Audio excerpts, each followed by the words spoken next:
अतुलित बलधामं हेम शैलावदेहं तनुजबन कृशानं ज्ञानीनामग्रगण्यं सकल गुणनिधानं वानरारामधीशं रघुपत प्रिय भक्तं वातजातं नमामि।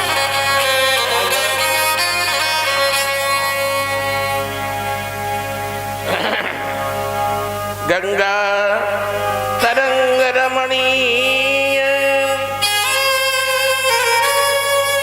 जटा कलापम गौरी निरंतर विभूषित वाम भागम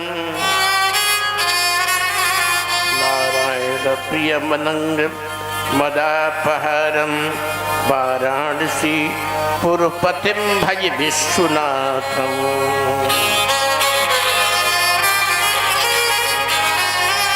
गुरुर्ब्रह्मा गुरुर्विष्णु गुरुर्देव महेश्वरा गुरु साक्षात् परब्रह्म तस्मै श्री गुरुवे नमः। Hello hello hello hello.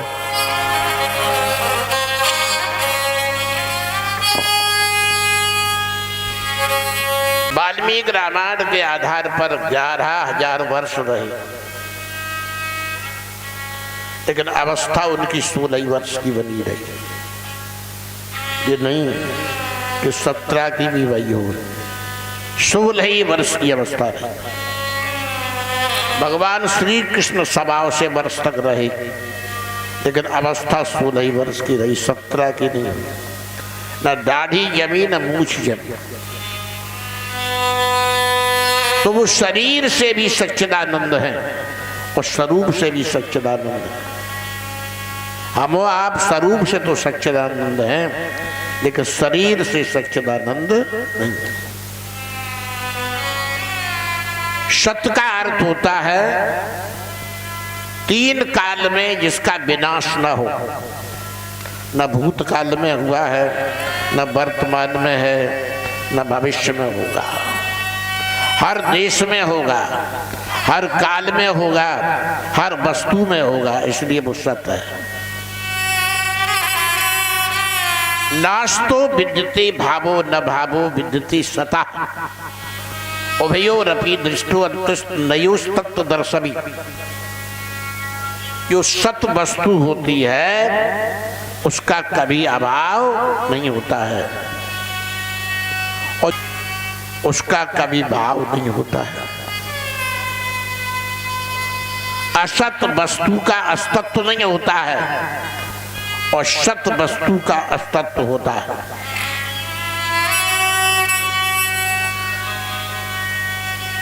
तीन काल में हमेशा बराबर रहता है, भूत में, वर्तमान में, भविष्य में, इसलिए उसे सत कहते हैं। और चिद, चिद नाम है चैतन्य का, चिद नाम है प्रकाश का। प्रकाश स्वरूप है और चैतन्य है, जड़ नहीं है। संसार जो तुम्हें दिखाई देता है ये सब जड़ है। द्वाविमौ पुरुषौ लोके क्षरक्षरमेव च क्षरा सर्वाणि भूतानि कूटस्थो अक्षर उच्यते। तो ये शरीर को कहते क्षर और जीवात्मा को कहते अक्षर। इस शरीर को कहते हैं शरीर, जीवात्मा को कहते शरीरी। इस शरीर को कहते हैं क्षेत्र, जीवात्मा को कहते क्षेत्रज्ञ। अविद्या के कारण ये जीव है और अविद्या हट गई फिर जीव नहीं है, फिर शुद्ध सच्चिदानंद है। इसलिए चिद है, प्रकाश का पुंज है। दुनिया में जितने भी प्रकाश हैं सारे प्रकाश लुप्त हो जाते हैं, एक दिन सूर्य भी नहीं रहेगा। एक दिन चांद भी नहीं रहेगा, एक दिन तारागण भी नहीं रहेंगे, लेकिन परमात्मा का प्रकाश कभी लुप्त होने वाला नहीं है। ये अलुप्त प्रकाश है, इसलिए इसे चिद कहा गया है।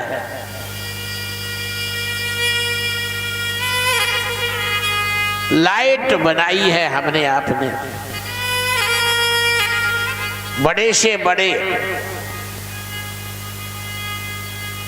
जहां बिजली घर बनाए जाते हैं वो भी कभी न कभी खराब हो जाते, लेकिन परमात्मा ऐसा बिजली घर है कि कभी खराब होता ही नहीं।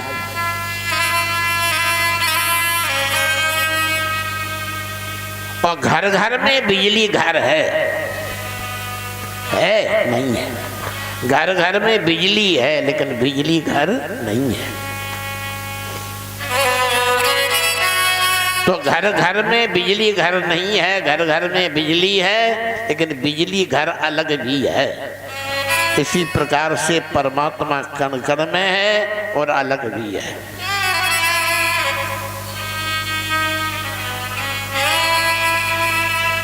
इसलिए उसे चिद कहते, चिद चेतन है, प्रकाश नहीं है, केवल प्रकाशक है, सबको प्रकाश देने वाला है। लट्टू कहे कि हम जलेंगे और फ्रिज कहे कि हम बर्फ जमा देंगे और हीटर कहे हम गर्म कर देंगे, कूलर कहे हम ठंडी हवा देंगे, लाइट कहे हम जा रहे हैं, तो सारे यंत्र खड़े रह जाएंगे। तो संसार में जितने भी मनुष्य हैं सब में उसी का चेतन अंश है। अगर वहां से करंट हट गया तो समझ लो संसार का विनाश, उसका कुछ बिगड़ने वाला है नहीं, वो तो हमेशा ही रहता है। इसलिए वो चिद है। विश्वोत्पत्त्यादि हेतु में विश्व की उत्पत्ति और पालन और संहार, इन तीनों का हेतु है। हेतु माने कारण। ब्रह्मा के द्वारा रचना होती है, विष्णु के द्वारा पालन होता है, शंकर जी के द्वारा संहार होता है। लेकिन शंकर जी में शक्ति उसी ने दी है, बिना शक्ति के कुछ नहीं कर पाओगे। ब्रह्मा को शक्ति उसी ने दी है, विष्णु ने शक्ति प्राप्त की है, तो उन्हीं श्री कृष्ण से शक्ति प्राप्त की। इसलिए शिवी शिवता जन दई और हरि हरता जन दई और विधि विधता जन दई। विधाता को विधता, हरि विष्णु को हरता और शंकर जी को शिवता देने वाला वो भगवान श्री कृष्ण ही है। तापत्रय विनाशाय श्री कृष्णाय वयम नमः। भगवान के दर्शन का फल क्या है? 3 प्रकार की ताप नष्ट होती है, देहक, देवक और भौतिक।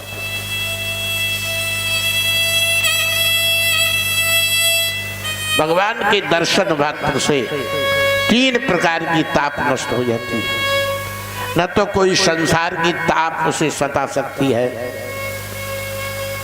न उसे कोई देवताओं की ताप सता सकती है, न उसे कोई कर्म की ताप सता सकती है। भगवान श्री कृष्ण के चरणों में प्रणाम करने से श्री कृष्णाय वयम नमः। यहाँ नमः शब्द नहीं है, नुमः है। नमः एक वचन होता है, नुमः बहुवचन होता है। हम सब आए। आगे श्लोक कह रहा है वयम, तो वयम बहुवचन है, अहम आवाम वयम।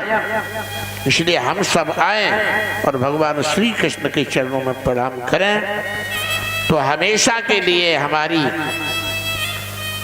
जो देहक, देवक, भौतिक ताप है वो तीनों प्रकार की ताप नष्ट हो जाएगी।